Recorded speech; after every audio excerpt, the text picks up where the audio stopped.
મારું નામ કર્મ ઓઝા છે. હું અહીંયા મને એન્કલ ફ્રેક્ચર, ટીબિયા ફિબ્યુલા બંનેમાં ફ્રેક્ચર હતું, તેથી અહીંયા હું એડમિટ થયેલો. બંનેમાં પ્લેટ નાખેલી છે.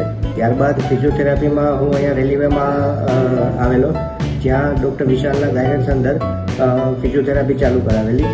શરૂઆતમાં હું એક સ્ટેપ પર ચાલી નહોતો શકતો, વોકરથી ચાલવું પડતું હતું અને વ્હીલચેરથી આવવું પડતું હતું, પરંતુ અત્યારે હું વ્યવસ્થિત રીતે ચાલી શકું છું. અહીંયા એક ખૂબ જ સારી વ્યવસ્થા છે રોબોટની. રોબોટિક આર્મથી કસરત થઈ શકે છે. રોબોટિક આર્મથી ગેમ રમી એન્કલ પર મને ખૂબ જ ફાયદો મળેલો હતો અને હું રેકમેન્ડ કરું કે બધા જેને પણ જરૂર હોય એકવાર જરૂર વિઝિટ લે.